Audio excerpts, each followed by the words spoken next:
My parents threw me away at 7 in a park after my baby brother was born, and they decided 3 kids were too expensive. So my adoptive family, the Delgados, raised me, loved me, and when they both passed in a car accident, I inherited their family restaurant chain worth $2 million. My biological parents, who I hadn't seen in 22 years, suddenly found my address and filed a lawsuit claiming they never legally relinquished parental rights and deserved compensation for their emotional suffering. The courtroom fell silent when the judge read their demand for $2,100,000, exactly half of everything I owned, everything the Delgados had built. My biological mother dabbed theatrically at dry eyes while my biological father adjusted his cheap suit, both performing their practiced roles of grieving parents reunited with their lost daughter. I sat perfectly still at the defendant's table, watching them, my face expressionless. My lawyer leaned toward me, whispering urgently that we needed to prepare a defense strategy, but I simply reached into my briefcase and withdrew a thick manila envelope, placing it deliberately on the table between us. The judge noticed the movement, his eyes narrowing with interest. What my biological parents didn't know, what nobody in that courtroom knew except me, was that I had spent the last 3 months since receiving their lawsuit doing something they clearly never bothered to do: actual research. The Delgados had taught me many things during the 22 years they raised me, but perhaps the most valuable lesson was their meticulous approach to documentation. Every receipt saved, every contract filed, every photograph dated and labeled. When I inherited their restaurant empire, I also inherited their obsessive organizational system, including a locked filing cabinet in their home office that I'd finally opened 2 weeks ago. Inside, I found adoption papers, legal documents, and most importantly, a private investigator's report from 1995, the year they adopted me.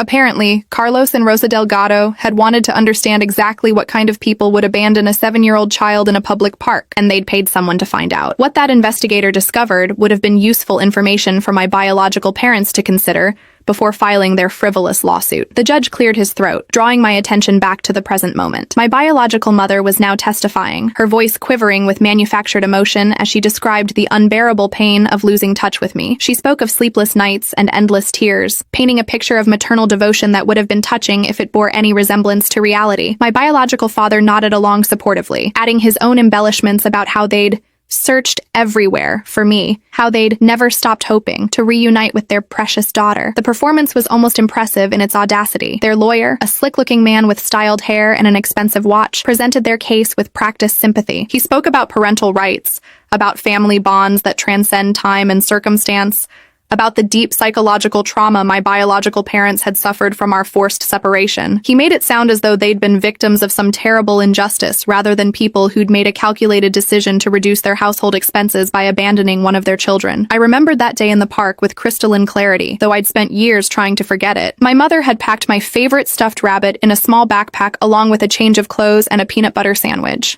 My father had driven us to Riverside Park, the big one with the playground and the duck pond, and told me we were going to play a special game. Hide and seek, he'd called it. I was supposed to count to 100 by the big oak tree while they hid, and then I should look for them. If I couldn't find them, I should wait by the tree and they'd come back eventually. I'd counted carefully, excited about the game, my voice carrying across the empty morning park. When I'd finished counting and opened my eyes, their car was already gone from the parking lot. I'd waited by that tree until it got dark, until a park ranger found me shivering and crying, clutching my stuffed rabbit and my now empty backpack. The sandwich had been eaten hours earlier, and I'd been too scared to move from my designated waiting spot. The Delgados had fostered me initially through the state system, and when my biological parents never came forward to claim me despite widespread media coverage of the abandoned child, Carlos and Rosa had begun adoption proceedings. They'd owned 3 restaurants then, small family-style places that served authentic Mexican cuisine in different neighborhoods across the city.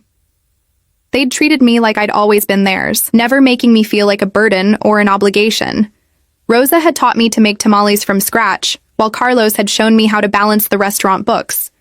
They'd paid for my education, celebrated my achievements, and loved me unconditionally for 22 years until a drunk driver ran a red light and took them both from me in an instant. The grief had been devastating, made worse by the discovery that they'd named me sole heir to everything they'd built together. The restaurant chain had grown significantly over the years. What had started as 3 modest establishments had expanded into 7 high-end locations, each one carefully designed to honor traditional Mexican culture while appealing to modern sensibilities. The business was worth $4,200,000, according to the most recent appraisal, and my biological parents apparently wanted exactly half of that amount. Their lawyer was now presenting financial hardship documents, claiming my biological parents had suffered economic difficulties over the years that were directly related to the trauma of losing me. He showed the judge credit card statements and medical bills, painting a picture of struggling working-class people who deserved compensation for their pain. What he conveniently failed to mention was that every single one of those financial problems was self-inflicted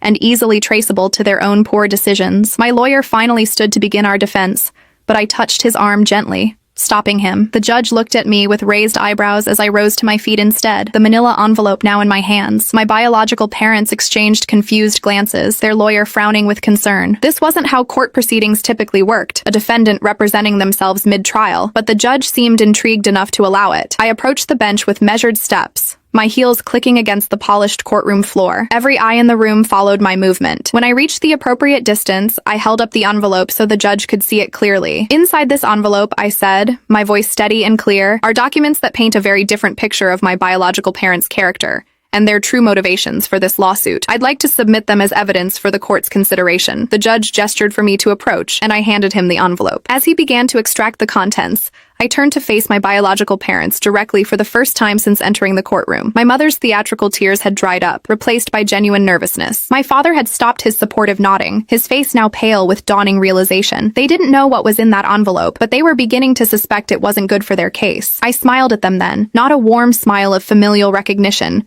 but a cold, calculated expression that promised consequences. The judge's sharp intake of breath told me he'd reached the first page of the investigator's report. The rustling of papers filled the silent courtroom as he read, his expression growing darker with each page. My biological parents' lawyer leaned forward, trying to see what had captured the judge's attention so completely, while my own lawyer sat back with visible relief, finally understanding that I'd been planning something all along. What the judge was reading, what I was about to share with everyone in that courtroom, would not only destroy my biological parents' lawsuit, but would ensure they regretted ever finding my address. The Delgados had taught me patience, thoroughness, and the importance of having all the facts before making any decisions. They'd also taught me that people who abandon children in parks deserve exactly zero sympathy, and I was about to demonstrate just how well I'd learned that lesson. The judge looked up from the papers, his gaze moving between me and my biological parents with something that looked like disgust. He opened his mouth to speak, and I knew the real show was about to begin. The judge set the investigator's report down with deliberate care, his hands trembling slightly with what I recognized as suppressed anger. He removed his glasses,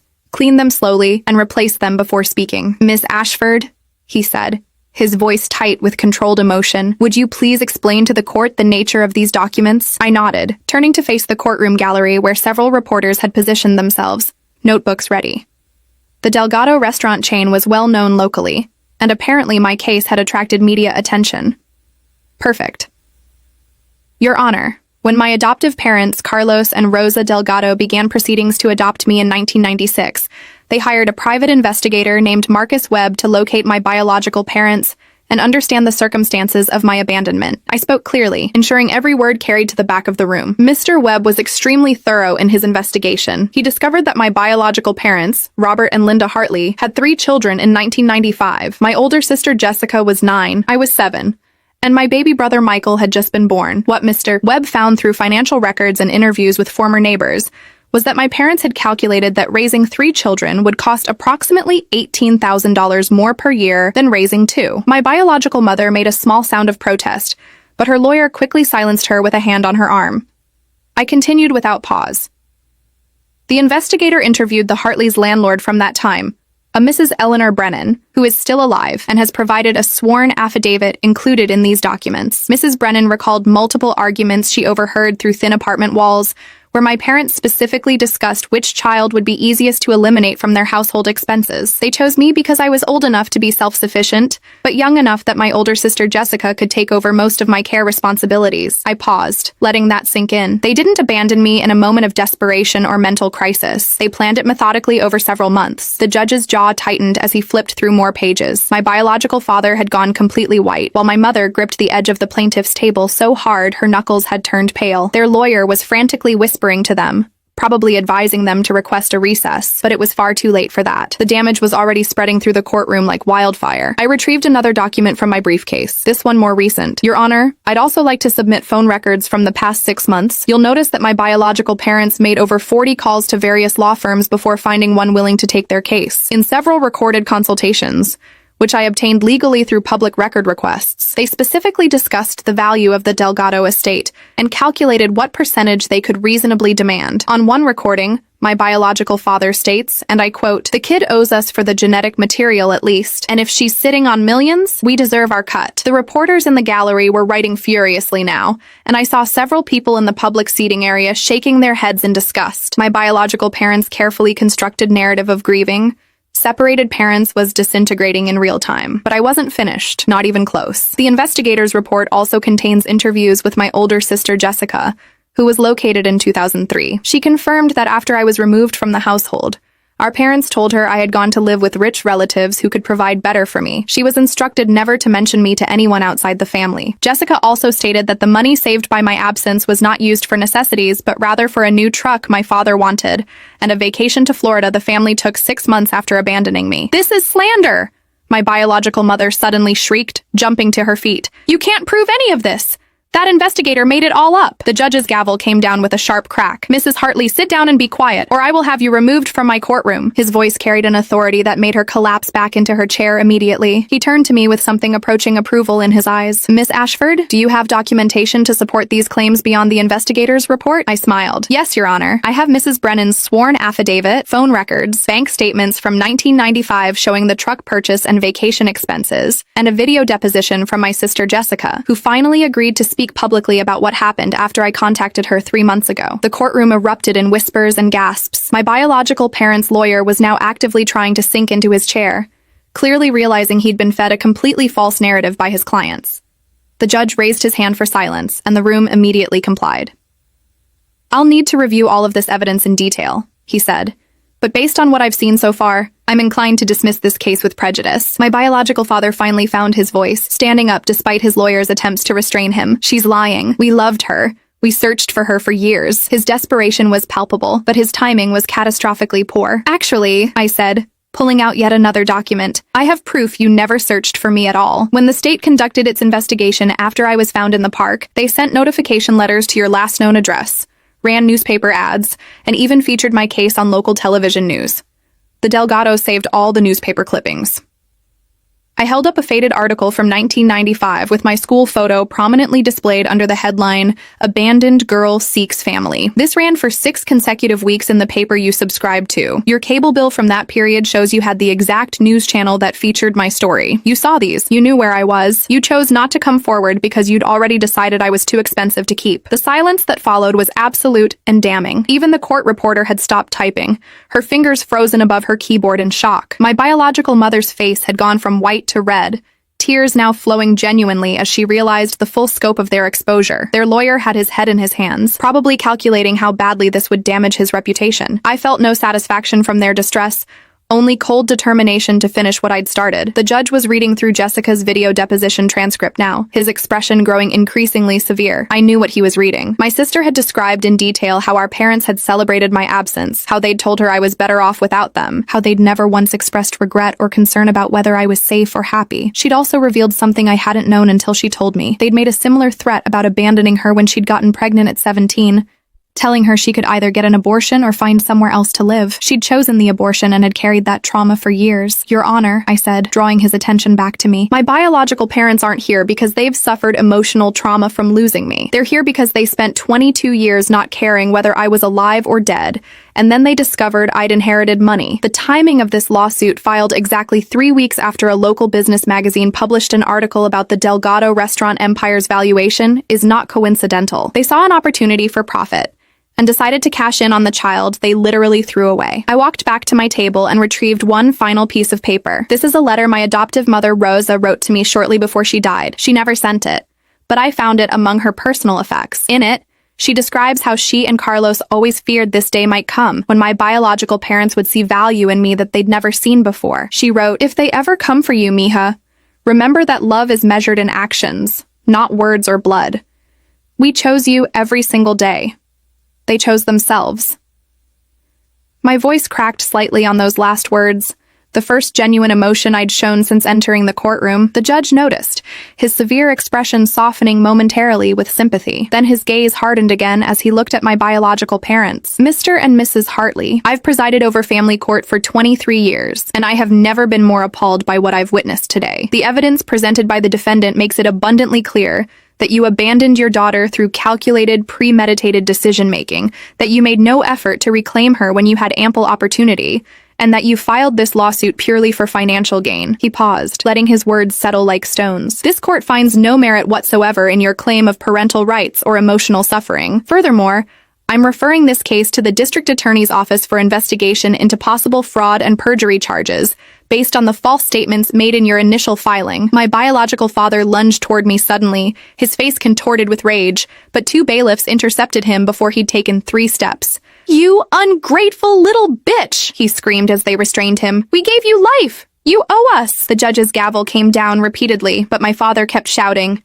"That money should be ours. We could have kept you. We chose to give you a better life." His words were so absurdly divorced from reality that several people in the gallery laughed out loud. The bailiffs were dragging him toward the courtroom exit now, his lawyer frantically trying to distance himself from the outburst. My biological mother sat frozen in her chair, mascara running down her face in black streams as she realized the full magnitude of their defeat. But I wasn't done yet. I had one more card to play, one that would ensure they never bothered me again. "Your Honor," I called out, halting the proceedings before the judge could officially dismiss the case. "I have one additional matter to bring before the court." He nodded, gesturing for me to continue. I pulled out a folder I'd been saving for exactly this moment. "I'd like to countersue my biological parents for emotional damages, specifically for the lifelong psychological trauma caused by their abandonment. I'm also requesting full reimbursement of all legal fees associated with defending against their frivolous lawsuit, plus punitive damages for malicious prosecution." The courtroom erupted again. My biological mother let out a wail of pure anguish, while my father, still being restrained by bailiffs, renewed his struggling with such violence that a 3rd officer had to assist. Their lawyer looked like he wanted to melt into the floor. The judge, however, looked at me with something approaching admiration. "Miss Ashford, you're well within your rights to file such a countersuit. Do you have a specific amount in mind?" I did. I'd calculated it very carefully. $2,100,000, Your Honor. The exact amount they tried to take from me. The symmetry was perfect. The irony delicious. They'd walked into this courtroom expecting to leave with half my inheritance, and instead they would leave owing me exactly that amount. The judge's small smile suggested he appreciated the poetic justice. "Very well. I'll approve the filing of your countersuit. We'll schedule a hearing for next month to determine the actual damages, though based on the evidence I've seen today, I'm inclined to rule in your favor." He turned to my biological parents' lawyer. "I suggest you advise your clients to settle immediately, because if this goes to trial, the publicity alone will destroy whatever reputation they have left." As the bailiffs finally succeeded in removing my still screaming father from the courtroom, my biological mother stood on shaking legs. She looked at me directly for the first time, and I saw something in her eyes that might have been regret or might have just been fear of financial ruin. "Isabella," she whispered, her voice barely audible, "please, we made mistakes. We were young and scared and stupid, but we're still your parents. Doesn't that mean anything?" I gathered my documents carefully, taking my time before responding. When I finally looked at her, I made sure she saw nothing but ice in my eyes. "You stopped being my parents the moment you drove away from that park," I said clearly. "Carlos and Rosa Delgado were my parents. They're the ones who earned that title through 22 years of love and sacrifice. You're just 2 strangers who share some DNA with me and who are about to discover exactly how expensive it is to throw away a child and then try to profit from her later." The judge dismissed the court, and I watched as my biological mother was led out by her lawyer, her shoulders shaking with sobs. The reporters immediately swarmed me with questions, but my lawyer intercepted them smoothly, promising a press conference later that afternoon. As I walked out of the courthouse into the bright afternoon sunshine, I felt lighter than I had in months. The Delgados had taught me many things, but perhaps the most important was that family wasn't about biology. It was about who showed up, who stayed, who loved you unconditionally.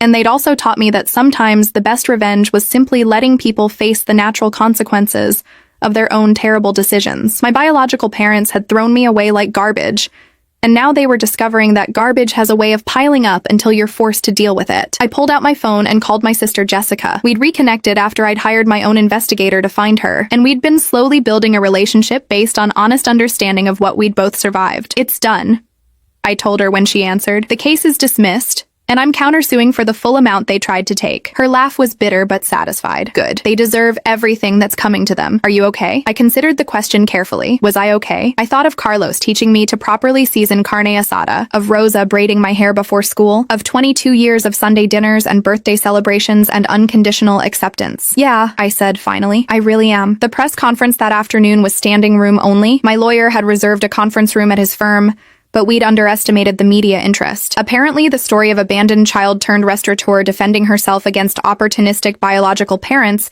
had captured public imagination. Camera crews from 4 local news stations crowded the back wall, while print reporters filled every available seat. I stood at a podium with my lawyer beside me, the stack of evidence documents prominently displayed on the table behind us. I'd changed from my court outfit into one of Rosa's vintage dresses that I'd had altered to fit me, a subtle tribute to the woman who'd truly been my mother. Thank you all for coming, I began, my voice steady, despite the nerves fluttering in my stomach. This morning, Judge Morrison dismissed the lawsuit filed against me by Robert and Linda Hartley, my biological parents, who abandoned me in a public park when I was 7 years old, because they decided 3 children were too expensive to raise. I paused, letting the cameras capture my calm demeanor. The Hartleys claimed they never legally relinquished parental rights, and deserved compensation for their emotional suffering. What they didn't know was that my adoptive parents, Carlos and Rosa Delgado, had hired an investigator in 1996, who thoroughly documented the Hartleys' deliberate decision to abandon me as a cost-cutting measure. A reporter in the front row raised his hand immediately.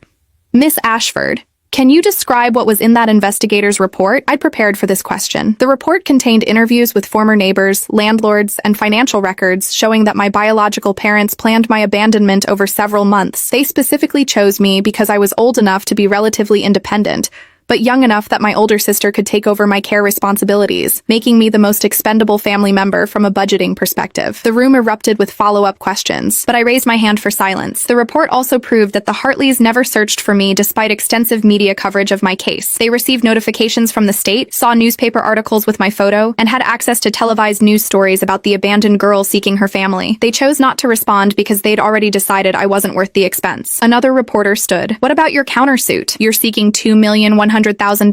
I nodded. The exact amount they tried to take from me. I believe in proportional consequences. They walked into that courtroom expecting to profit from abandoning me. Instead, they'll pay for that decision in a way that ensures they never forget the cost of throwing away a child. My lawyer interjected smoothly. The evidence supporting Miss Ashford's countersuit is extensive and includes documented psychological trauma, ongoing therapy costs, and emotional damages spanning 22 years. We're confident the court will rule in her favor. As the press conference continued, I fielded questions about the Delgado restaurants, my adoptive parents' legacy, and my plans for the future. I spoke about Carlos and Rosa with genuine warmth, describing how they'd saved me not just from physical abandonment, but from the psychological damage of believing I was unwanted. The Delgados taught me that family is built through consistent love and daily choices, not biological connection. I explained to one particularly sympathetic reporter. They chose me every single day for 22 years. That's what makes them my real parents, not the people who contributed DNA and then drove away. After the official press conference ended, several reporters approached me privately with offers for exclusive interviews. The story had apparently struck a nerve with viewers, and my biological parents were quickly becoming symbols of everything wrong with parental negligence. One producer from a national morning show wanted me to appear alongside child advocacy experts to discuss abandonment trauma. I declined politely, explaining that my goal wasn't fame, but justice. The public response to the courtroom revelations came swiftly and brutally. By that evening, my biological parents' names were trending on social media, accompanied by their photos from court and scathing commentary. Someone had dug up their current address and place of employment. My biological father worked in shipping at a warehouse, while my mother was a part-time cashier at a grocery store. Both employers issued statements within hours, announcing that the Hartleys had been placed on immediate administrative leave pending investigation. The court of public opinion was delivering its own verdict, and it wasn't merciful. I watched the news coverage from my apartment that night, a spacious 2-bedroom place I'd purchased with my first restaurant management bonus. The local news stations ran segments titled The Abandoned Heir and Parents or Predators, showing courthouse footage of my calm testimony contrasted with my biological father's violent outburst. Legal experts weighed in, universally condemning the Hartleys' lawsuit as frivolous and potentially criminal. Child psychologists discussed the long-term impacts of parental abandonment. Financial analysts calculated that my countersuit had an excellent chance of success. My phone buzzed constantly with messages from friends, distant relatives, and business associates expressing support. The Delgado restaurant employees had created a group chat to share their reactions, many of them posting photos of Carlos and Rosa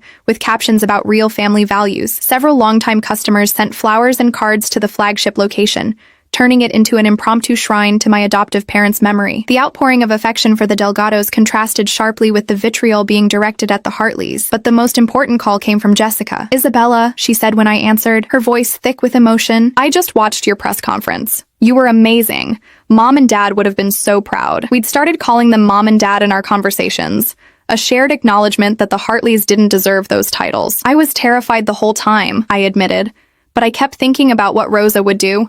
She never backed down from bullies, and she always said the truth was its own best weapon. Jessica was quiet for a moment. "They called me," she finally said. "Mom and Dad Hartley, I mean." Linda was crying, begging me to make a statement supporting them, saying I owed them loyalty as their daughter. My grip tightened on the phone. "What did you tell them?" Her laugh was harsh. "I told them I already gave my statement to your lawyer, and if they ever contacted me again, I'd file harassment charges." Then I hung up. Robert called back 3 times before I blocked them both. Pride surged through me. Jessica had spent years struggling with misplaced guilt about our biological parents, but she was finally breaking free. "How do you feel about that?" I asked gently. "Liberated," she said simply. "For the first time since I was 17, I don't feel like I owe them anything. Watching you stand up to them in court, using their own actions as weapons against them, it showed me that we have every right to demand better from the people who claim to love us." We talked for another hour, planning a visit where she could finally meet the restaurant staff who'd become my extended family. Jessica lived 3 states away with her husband and 2 kids. Children that the Hartleys had never bothered to meet despite being invited. It was yet another example of their selective interest in family relationships. They only cared when there was something in it for them. The next morning brought another development. My lawyer called with news that the Hartleys' attorney had officially withdrawn from their case, citing irreconcilable differences with his clients. Translation: my lawyer explained with barely suppressed amusement. He realized they'd lied to him about everything, and he doesn't want to be associated with them when the perjury charges hit. He's also probably worried about his own reputation after representing such obviously terrible people. This was excellent news for my countersuit. Without legal representation, the Hartleys would be at a severe disadvantage when we went before the judge next month. I spent the following weeks focused on the restaurants, throwing myself into the work that had always brought me comfort. The Delgado chain had been doing well, but I'd been developing plans for expansion that Carlos and Rosa had approved before their accident. Now seemed like the perfect time to honor their legacy by implementing those plans. I scheduled meetings with contractors, interviewed potential chefs, and scouted locations for an 8th restaurant. The work was exhausting but satisfying, a reminder that I'd built something real and valuable through actual effort, not through manipulative lawsuits. The Hartleys, meanwhile, were discovering just how expensive their greed had become. Their story had gone viral, picked up by national news outlets, and shared millions of times across social platforms. Someone had created a hashtag called genetic material, referencing my biological father's recorded comment about me owing them for DNA. It trended for 3 days, spawning memes and think pieces about parental entitlement. The warehouse where my biological father worked announced his termination after receiving hundreds of complaints from customers threatening boycotts if they continued employing him. My biological mother lost her cashier position when shoppers began deliberately avoiding her register and filming confrontations where they'd ask pointed questions about abandoning children. Their landlord, responding to media pressure and worried about property values, issued an eviction notice citing the negative attention their presence was bringing to the building. Within 2 weeks of the dismissed lawsuit, the Hartleys had lost their jobs, their housing, and any shred of public sympathy. I watched this cascade of consequences with detached interest. Some people on social media accused me of orchestrating a witch hunt, of using my resources to destroy 2 working-class people who'd made a mistake decades ago. But the vast majority recognized the Hartleys' current situation as entirely self-inflicted. They'd chosen to abandon me. They'd chosen to ignore opportunities to reclaim me. They'd chosen to file a frivolous lawsuit seeking millions. Every consequence they faced stemmed directly from those choices. 3 weeks after the court dismissal, my lawyer received a settlement offer from a new attorney the Hartleys had scraped together money to hire. They proposed dropping any future claims to parental rights or inheritance in exchange for me dropping the countersuit. The offer included a written apology and agreement to never contact me or my sister again. My lawyer presented this to me in his office, watching my face carefully for reactions. "It's actually a reasonable offer," he said. "You'd avoid the hassle of a trial, and they'd be permanently out of your life.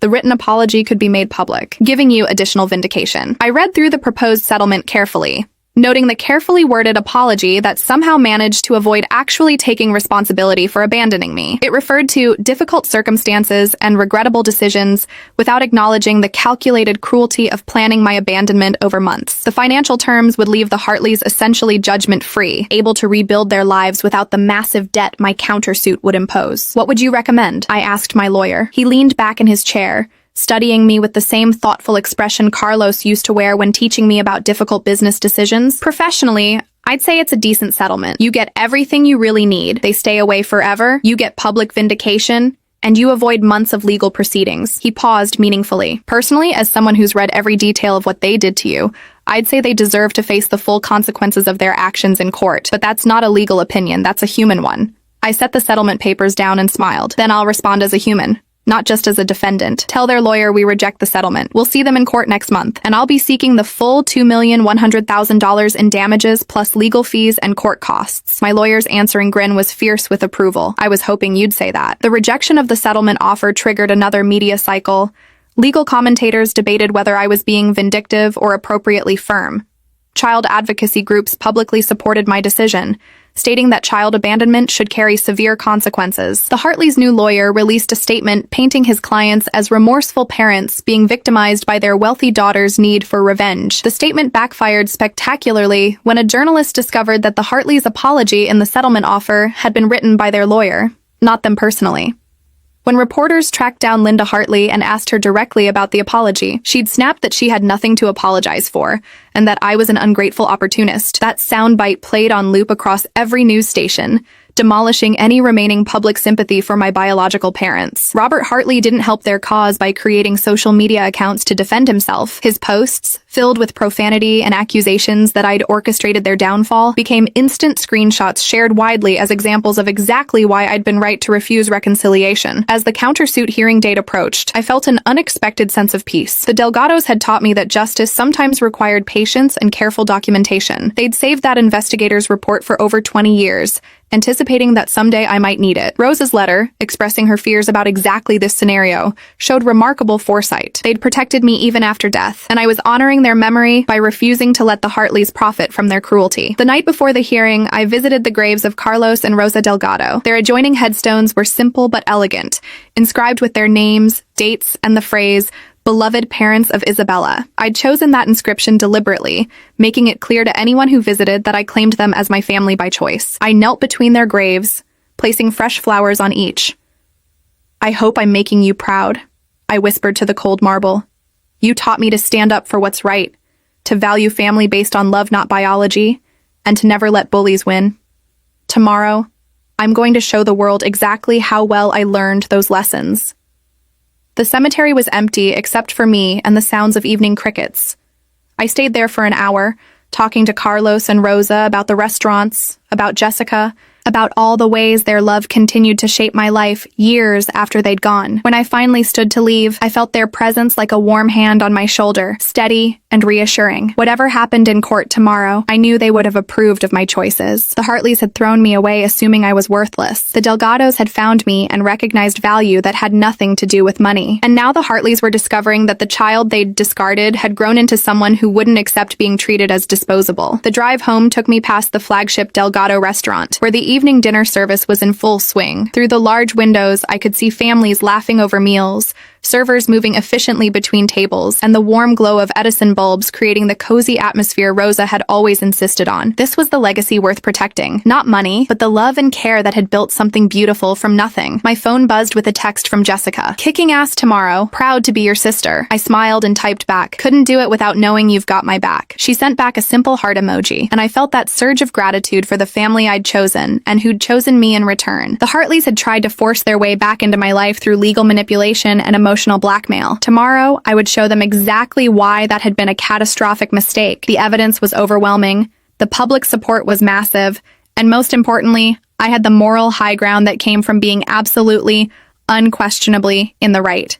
They'd abandoned me to save $18,000 a year, Tomorrow, they would learn that decision had cost them everything. The courtroom was even more packed for the countersuit hearing than it had been for the original case dismissal. Word had spread about my rejection of the settlement offer, and apparently the public's appetite for this story remained insatiable. I arrived 30 minutes early, wearing a navy suit that Rosa had bought me for my college graduation. My lawyer met me at the entrance with a thick briefcase full of additional evidence we'd compiled. Their lawyer tried to file for a continuance yesterday. He informed me as we walked through security. Claimed his clients needed more time to prepare their defense. The judge denied it. Good. The Hartleys had already been given more consideration than they deserved. Inside the courtroom, I saw my biological parents sitting at the defendant's table with their new lawyer, a harried-looking man in his 50s, who kept shuffling papers nervously. Linda Hartley had aged visibly in the 3 weeks since I'd last seen her. Her hair was unwashed, pulled back in a messy ponytail, and she wore a cheap dress that hung awkwardly on her frame. Robert Hartley looked even worse. He'd lost weight, his suit jacket sagging on his shoulders, and he refused to make eye contact with anyone. Their downfall had been swift and thorough, and it showed. The gallery behind them was notably empty compared to my side, where Jessica sat in the front row alongside several Delgado restaurant managers and employees who'd requested time off to support me. The contrast in support systems couldn't have been more stark. Judge Morrison entered, and we all rose. He settled into his chair with an expression of barely concealed distaste as he looked at the Hartleys. "Let's proceed," he said without preamble. "This is a hearing to determine damages in the countersuit filed by Isabella Ashford against Robert and Linda Hartley for emotional trauma resulting from childhood abandonment and malicious prosecution. Miss Ashford, your opening statement." I stood, walking to the center of the courtroom with the confidence that came from having truth on my side. "Your Honor, 22 years ago, Robert and Linda Hartley made a calculated decision to abandon me in a public park because they determined that raising 3 children was $18,000 more expensive per year than raising 2. That decision didn't just leave me waiting by a tree until dark, scared and hungry and confused. It fundamentally altered my understanding of trust, family, and self-worth." I paused, letting my words settle. Fortunately, I was found by park rangers and eventually adopted by Carlos and Rosa Delgado, who spent the next 2 decades proving that family is built through consistent love and daily choice. They gave me everything: stability, education, unconditional acceptance, and most importantly, they taught me that I had inherent value regardless of my biological origins or my cost to maintain. My voice strengthened. The Hartleys recently attempted to exploit the grief of my adoptive parents' deaths by filing a fraudulent lawsuit claiming parental rights and emotional suffering. They sought $2,100,000, exactly half of the inheritance I received from the people who actually raised me. Their lawsuit was dismissed because overwhelming evidence proved they never searched for me, never regretted abandoning me, and only became interested in me when they discovered I had money. I turned to look directly at Robert and Linda Hartley. My countersuit seeks the same amount they tried to take from me, not out of vengeance, but because actions must have proportional consequences.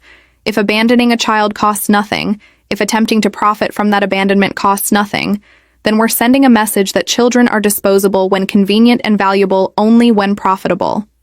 I walked back to my table and retrieved a bound document. "I'm seeking $2,100,000 to compensate for documented psychological trauma, ongoing therapy costs, loss of opportunity to form healthy family attachments in childhood, and the emotional distress caused by their recent lawsuit. Additionally, I'm requesting full reimbursement of legal fees and court costs, which currently total $97,400. The specific figures made the request concrete and undeniable. Judge Morrison nodded slowly. "Thank you, Miss Ashford. Mr. Brennan, your response on behalf of the defendants?" The Hartley's lawyer stood reluctantly. "Your Honor, my clients acknowledged that they made a terrible mistake 22 years ago.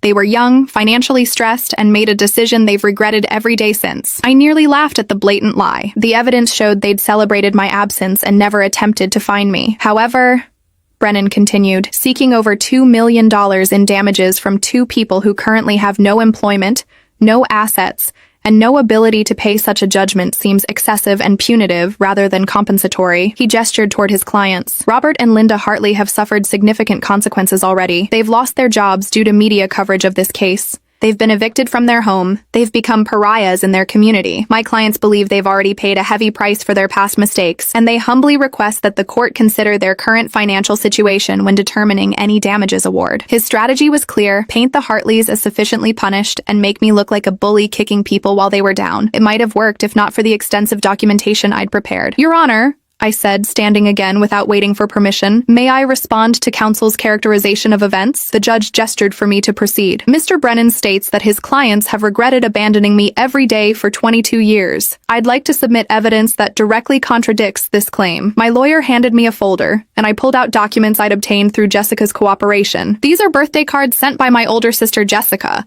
to our biological parents over the years, in multiple cards from when Jessica's children were born.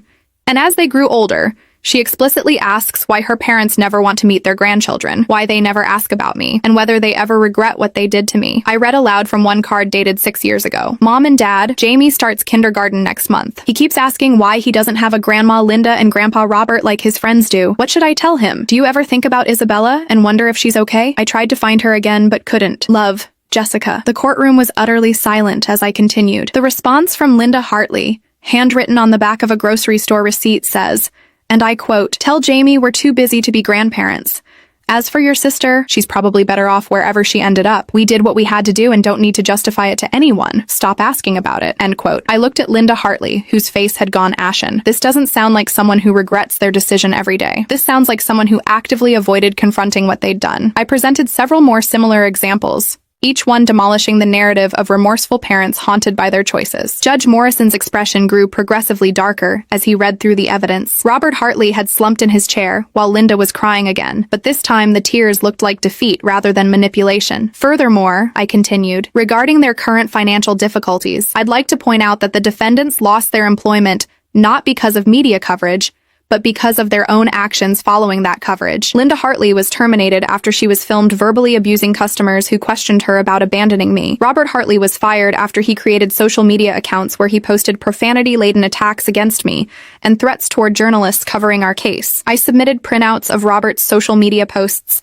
highlighting particularly egregious examples where he'd called me a spoiled bitch and suggested I deserved to rot in hell for destroying his family. The judge read these with visible anger. These posts were made 2 weeks ago, I noted, long after their lawsuit was dismissed. They demonstrate ongoing malice and a complete lack of the remorse Mr. Brennan claims they feel. Their lawyer had no effective response. He sat down heavily, whispering urgently to his clients, who both looked like they wanted to disappear. The judge called a brief recess, and I stepped into the hallway where Jessica immediately hugged me tightly. "You're destroying them," she whispered. "Good, they deserve it." When we reconvened, Judge Morrison had clearly made his decision. His voice was firm and cold. "I've reviewed all the evidence presented, and I find Miss Ashford's claims entirely credible and well documented. The defendants abandoned their 7-year-old daughter through calculated planning, showed no remorse or attempt to locate her over 22 years, and then filed a fraudulent lawsuit seeking to profit from that abandonment." He turned his severe gaze on the Hartleys. "Your own words, preserved in letters and social media posts,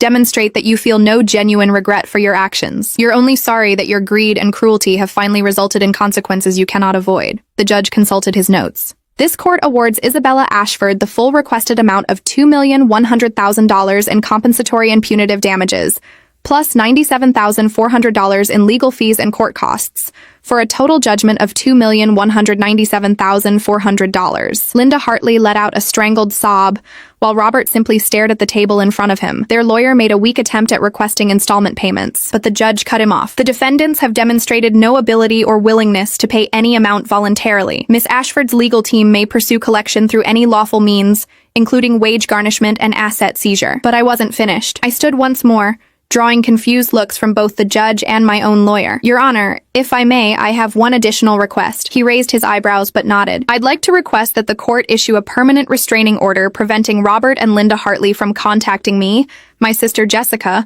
or any member of Jessica's family, including her husband and children. Additionally, I request that they be legally prohibited from giving interviews about this case or me, and that any violation of these restrictions result in immediate contempt charges." The judge's slight smile suggested he approved of my thoroughness. "Granted, the court will issue a permanent restraining order with those exact specifications. Any attempt by the defendants to contact Miss Ashford or her family, or to profit from their story through interviews or book deals, will result in criminal contempt charges carrying potential jail time." Robert Hartley finally found his voice, standing up abruptly despite his lawyer's restraining hand. "This is insane.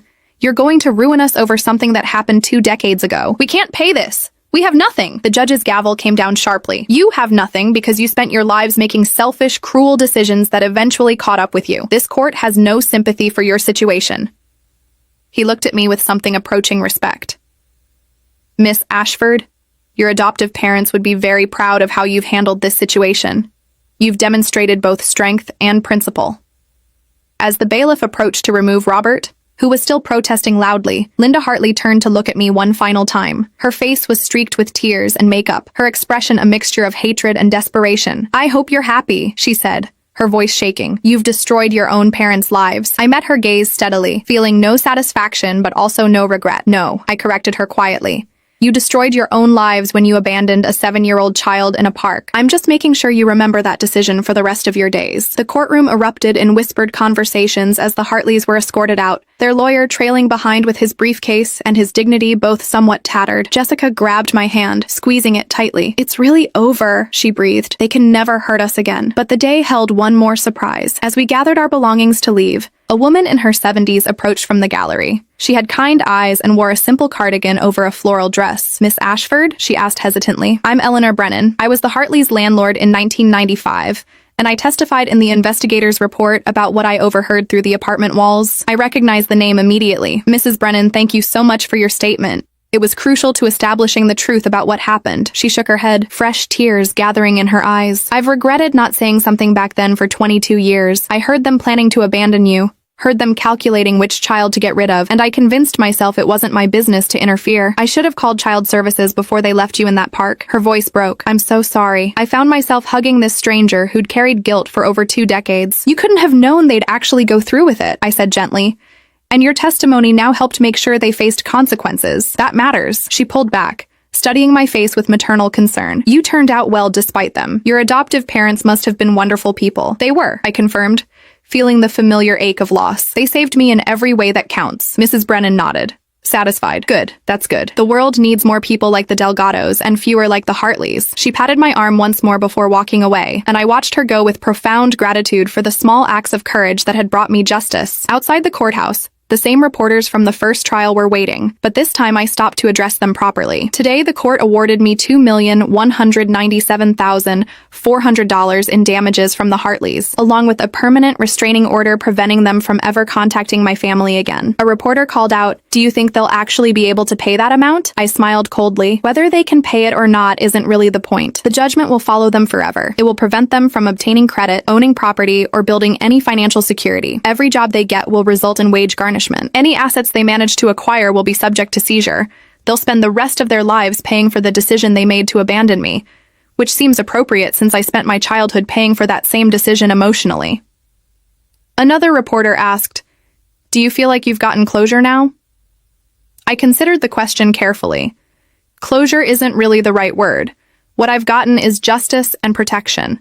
The Hartleys can never hurt me or my sister again. They can't profit from their cruelty, and they'll carry the consequences of their actions for the rest of their lives. That's not closure, that's accountability, and it's exactly what they deserve. As I walked away from the courthouse for the final time, surrounded by Jessica and my chosen family of Delgado employees and friends, I felt the weight of the past 3 months finally lift from my shoulders. The Hartleys had tried to take everything from me twice. Once when they left me in a park, and again when they filed their greedy lawsuit. Both times they'd failed, and this time, they'd paid a price that would haunt them until their last day. Carlos and Rosa had taught me that love was measured in actions, not words or biology. They'd shown me every day for 22 years that I was valuable, wanted, and worth the effort it took to raise a child properly. The Hartleys had shown me the opposite, and now they were learning that some lessons, once taught, can never be unlearned. The media frenzy following the judgment lasted for weeks. My story became a case study in law schools about parental abandonment and the limits of biological parental rights. Child advocacy organizations used the Hartley case as an example in their campaigns for stronger abandonment laws. I gave exactly 2 interviews, both to reporters who'd covered the story fairly,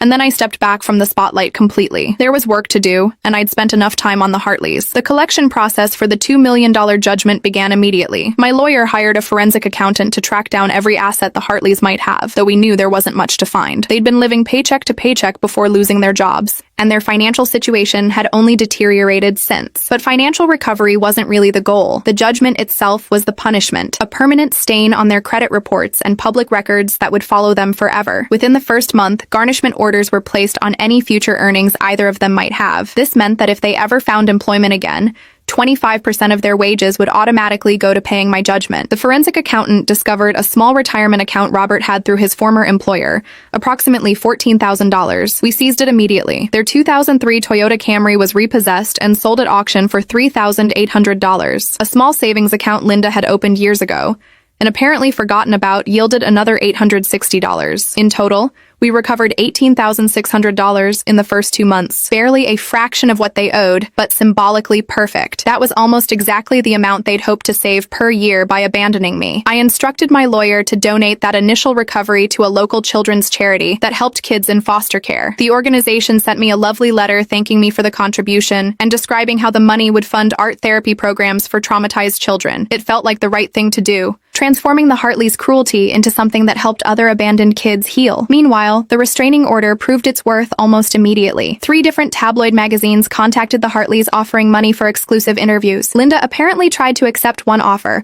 before her lawyer reminded her that doing so would result in contempt charges and possible jail time. Robert attempted to start a crowdfunding campaign to fight against my daughter's vindictive lawsuit, but it was shut down within hours after my legal team sent cease and desist letters. Every attempt they made to profit from their story or to paint themselves as victims was swiftly blocked by the court order. The permanent nature of that restraint gave me peace of mind that they could never use my name or story to rehabilitate their image. Jessica and I grew closer during this period, talking nearly every day as she processed her own complicated feelings about our biological parents' downfall. Sometimes I feel guilty, she admitted during one late-night phone call. Like I should feel bad that they've lost everything. But then I remember how they treated both of us, and the guilt disappears. You don't owe them guilt, I reminded her. They made their choices knowing the risks.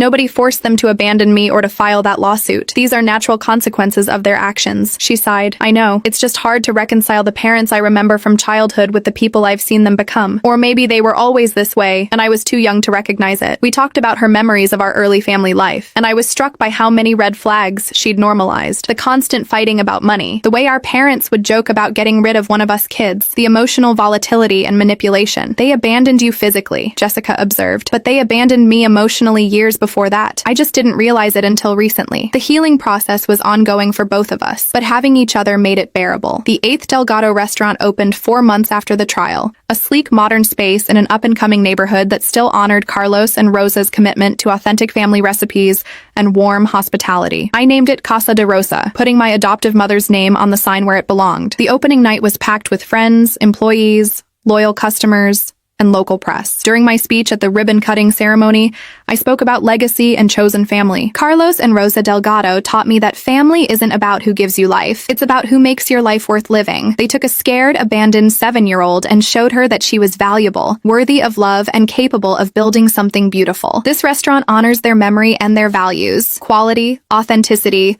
and treating every customer like family. The crowd applauded, and I saw several people wiping away tears. The Delgado employees had become fiercely protective of me during the trial, and they viewed Casa de Rosa as a collective tribute to the people who'd built this business with love and integrity. One of the longtime chefs, Miguel, approached me after the ceremony. "Miss Isabella," he said, his eyes wet with emotion. "Mr. Carlos and Mrs. Rosa, they would be so proud of you, not just the restaurant, but how you stood up to those people who tried to hurt you. You showed them what real strength looks like." I managed to thank him before my own tears started falling. The Delgados had created more than a business. They'd built a community of people who understood that family could be chosen, earned, and maintained through consistent love and respect. Meanwhile, the Hartleys' situation continued to deteriorate in ways that would have been almost comical if they weren't so deserved. Robert found temporary employment at a fast food restaurant, but quit after 2 weeks when his wages were garnished, and he realized he'd be working essentially to pay me. Linda attempted to work as a house cleaner but struggled to find clients once background checks revealed her identity. Their new apartment, a studio in a rough neighborhood, cost $800 a month, which they could barely afford even with assistance programs. They'd applied for bankruptcy protection, hoping to discharge my judgment, but my lawyer successfully argued that debts arising from willful and malicious conduct weren't dischargeable. The bankruptcy court agreed, meaning the $2 million judgment would follow them even through bankruptcy proceedings. Every financial door they tried to open slammed in their faces, branded with my name and their past actions. 6 months after the judgment, I received an unexpected letter. It had been sent through my lawyer's office to avoid violating the restraining order, and it was from Linda Hartley. My lawyer advised me not to read it, suggesting it was probably manipulation or harassment, but curiosity won out. The letter was handwritten on lined notebook paper, the writing shaky and uneven. "Isabella, It began. I know I'm not supposed to contact you, so I'm sending this through your lawyer, hoping he'll at least show it to you. I need you to understand something about that day in the park. We were drowning financially. Robert had lost his job. We were 3 months behind on rent, and the baby wouldn't stop crying. Every night felt like we were suffocating under the weight of bills and responsibilities. When we decided to leave you in the park, it wasn't because we didn't love you. It was because we thought you'd be better off in the foster system, where the state would pay for your care. We thought they'd place you with a nice family quickly because you were pretty and well-behaved. We thought we were doing the best thing for everyone. The letter continued in this vein for several paragraphs, attempting to reframe abandonment as sacrifice. When we saw you'd been adopted by wealthy people with restaurants, we felt vindicated. See, we'd told ourselves. She ended up somewhere better than we could have given her. It proved we'd made the right choice. We convinced ourselves that tracking you down would only disrupt your new life, so we stayed away. It wasn't until we were struggling again years later that Robert suggested maybe you'd want to help your biological parents now that you were successful. We thought you'd understand that family helps family, even if we'd been separated for a long time. The final paragraph was the most telling. I'm not asking you to forgive us or to drop the judgment, though obviously that would help. I just need you to know that we're not monsters. We're ordinary people who made a hard choice in a difficult situation, and we've paid for it more than seems fair. We've lost everything. Our jobs, our home, our dignity, our future. We'll probably never recover from this. I hope someday you'll realize that revenge isn't as satisfying as you thought it would be, and that destroying us hasn't healed whatever damage you think we caused. Signed, Linda Hartley. I read the letter 3 times, waiting to feel something. Guilt,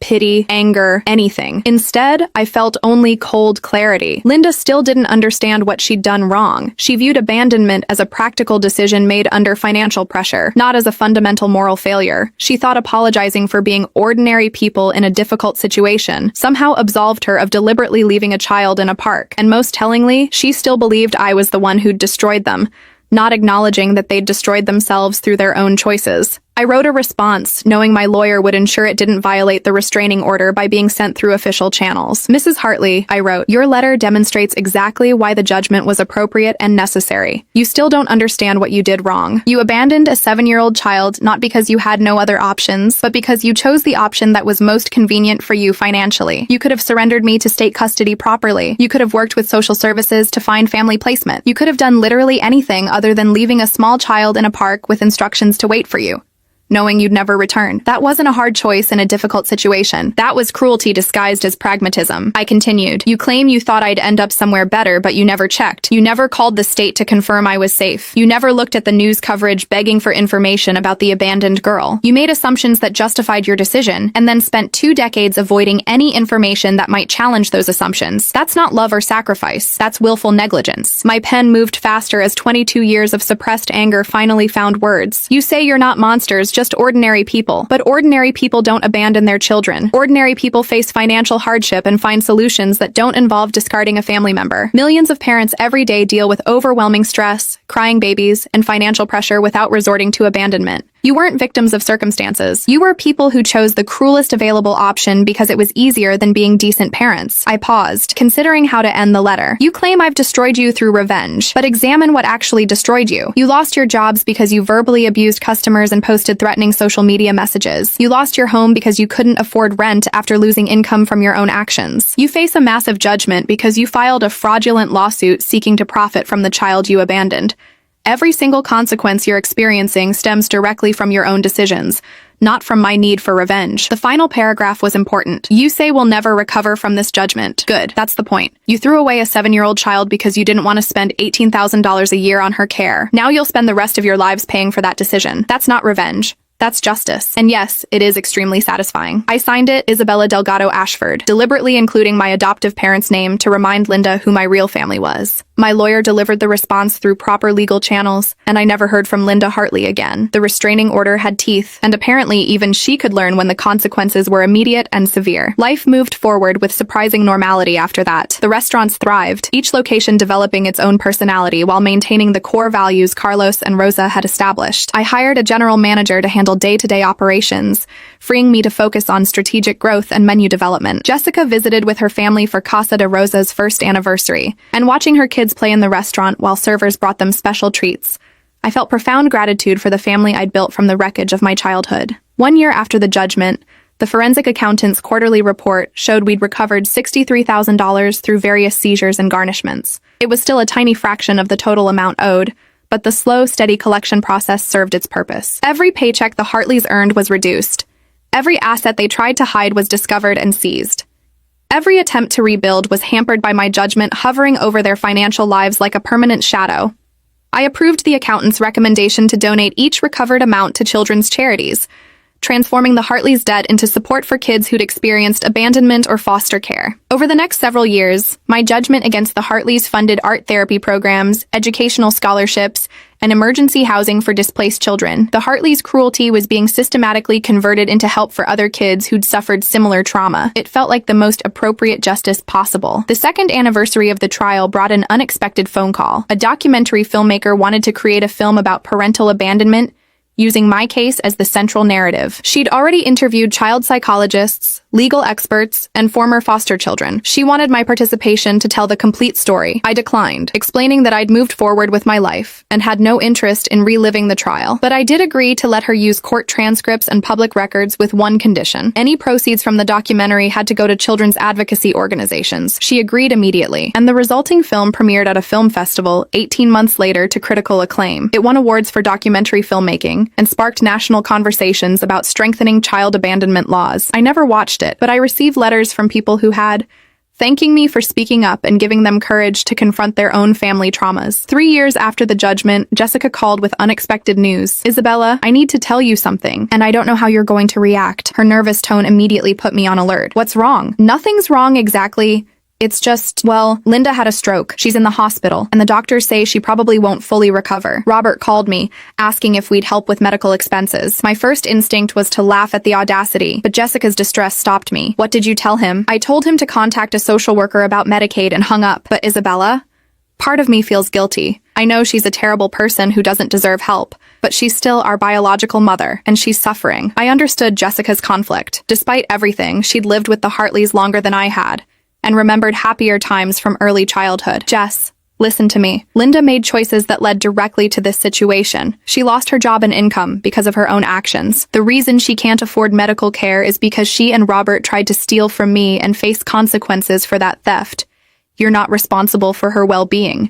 You never were." Jessica was quiet for a moment. "I know you're right. I just needed to hear you say it." We talked for another hour about guilt, family obligations, and the difference between cruelty and boundary setting. By the end, Jessica felt secure in her decision to maintain no contact, and I felt grateful that she'd called me instead of making a decision based on misplaced obligation. Linda Hartley's stroke left her partially paralyzed and unable to work. Robert, now in his 60s with his own health problems, became her primary caregiver, while still trying to earn enough to cover their basic expenses. The garnishment of his wages continued automatically, taking 25% of whatever small amounts he managed to earn.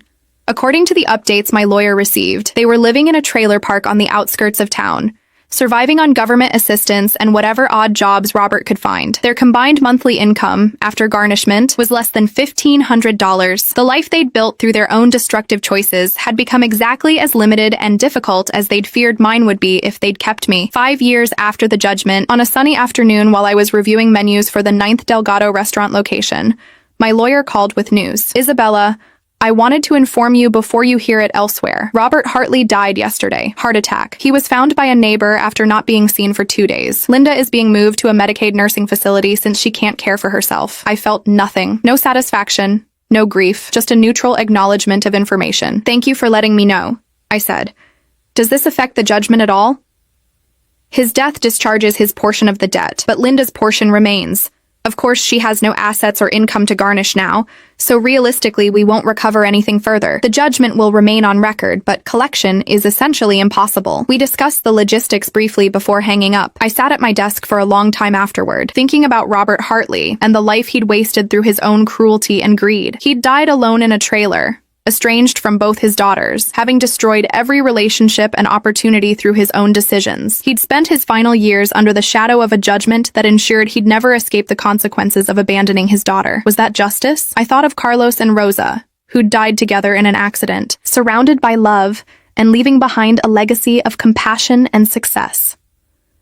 I thought of the hundreds of employees whose lives they'd improved, the thousands of customers who'd enjoyed meals in restaurants built on principles of family and quality. I thought of me, the abandoned child they'd transformed into someone capable of building on their foundation. Yes. Robert Hartley's lonely death in a trailer while owing an unpayable debt was justice. Not because it gave me satisfaction, but because it demonstrated the immutable law that cruelty compounds into isolation, while love compounds into legacy. Linda Hartley would spend her remaining years in a state-funded facility, her stroke having erased much of her memory, but leaving intact, according to reports, her awareness of who I was and what she'd done. The nursing home staff noted she often became agitated when watching television, perhaps triggered by mentions of the restaurant chain, or by memories she couldn't fully access but still felt the weight of. She would never make another choice to hurt me or Jessica. She would never profit from our stories. She would live out her days in the consequences of her decisions, which was exactly what she deserved. I never visited her. Jessica didn't either. We'd both moved forward with our lives, carrying the Delgados' lessons about chosen family and earned love. Robert and Linda Hartley had become footnotes in our personal histories, cautionary tales we occasionally referenced but no longer allowed to occupy space in our daily thoughts. 7 years after the trial, Casa de Rosa expanded to include a charitable foundation in Carlos and Rosa Delgado's name.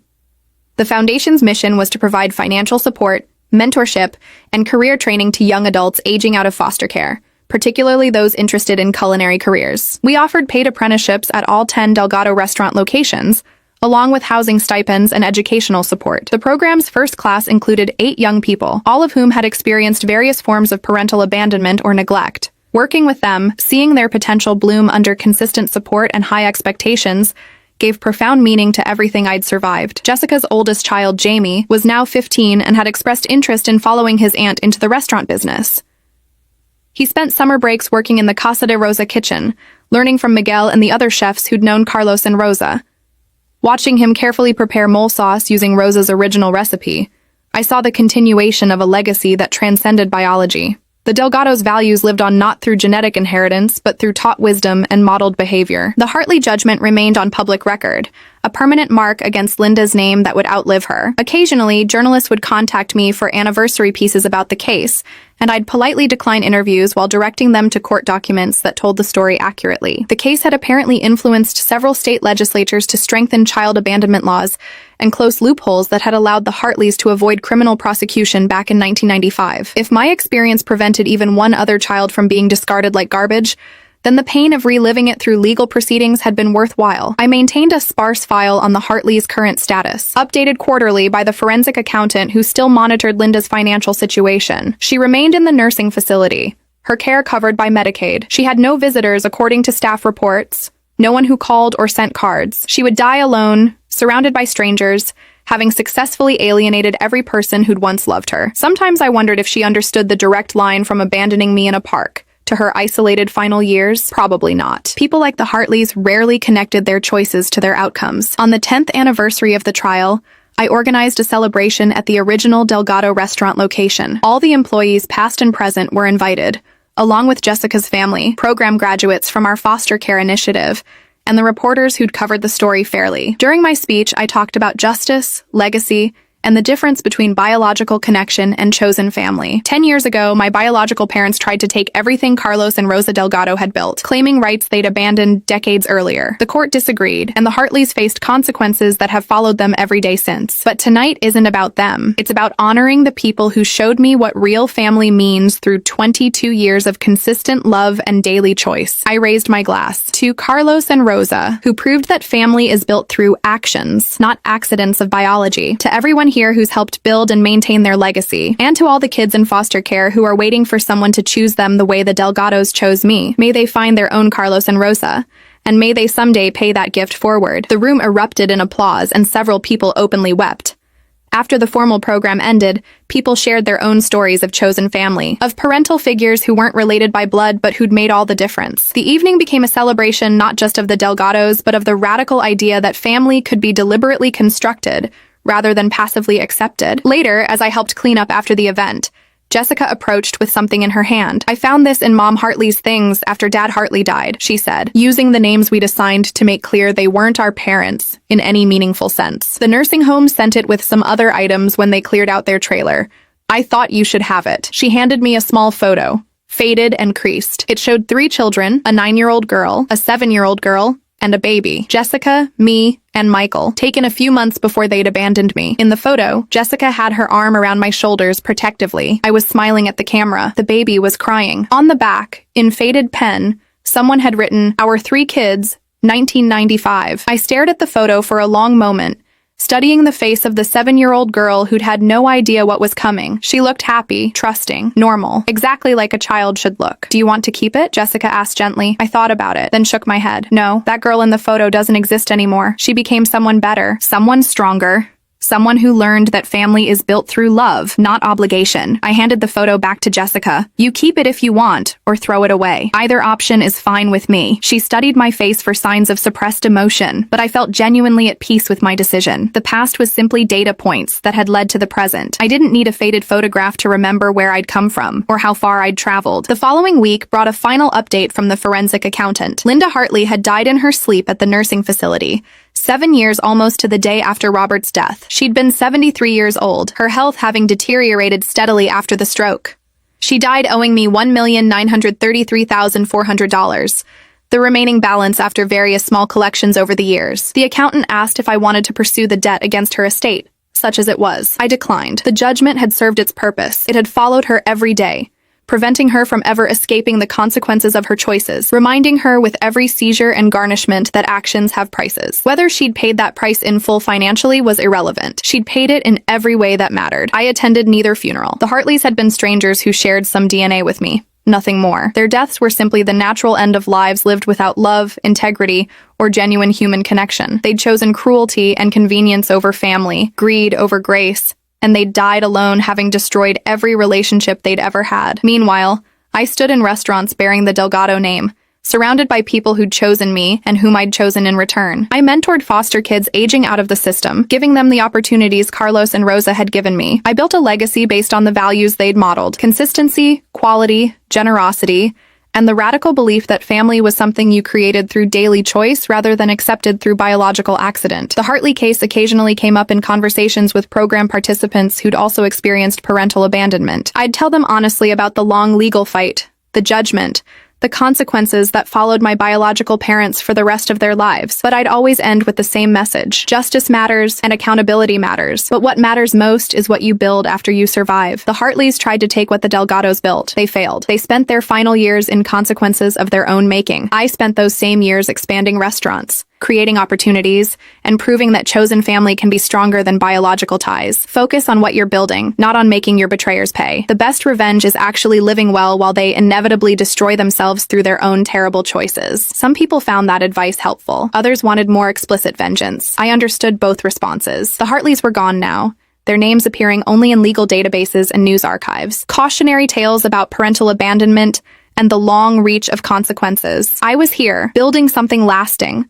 surrounded by people I loved and who loved me in return. Every evening when I locked up whichever restaurant location I'd visited that day, I would pause before leaving and say quietly, "Thank you, Carlos. Thank you, Rosa. I hope I'm making you proud." Some might call it silly, talking to people who'd been dead for over a decade, but I knew with absolute certainty that they were proud. They'd raised me to stand up for what was right, to value substance over surface, to understand that family was built through actions, not words. They'd taught me that sometimes the kindest thing you can do is refuse to accept someone's attempt to rewrite history with lies and manipulation. The Hartleys had thrown away a 7-year-old girl because she cost too much to keep. That girl had grown into a woman who knew her own worth, who built something valuable through consistent effort, who transformed their cruelty into motivation to help other abandoned children find their way. They'd intended to save $18,000 a year by discarding me. Instead, their decision led to them owing over $2 million they could never pay, dying in poverty and isolation while I thrived in prosperity and love. The mathematics of karma had worked perfectly. On particularly difficult days,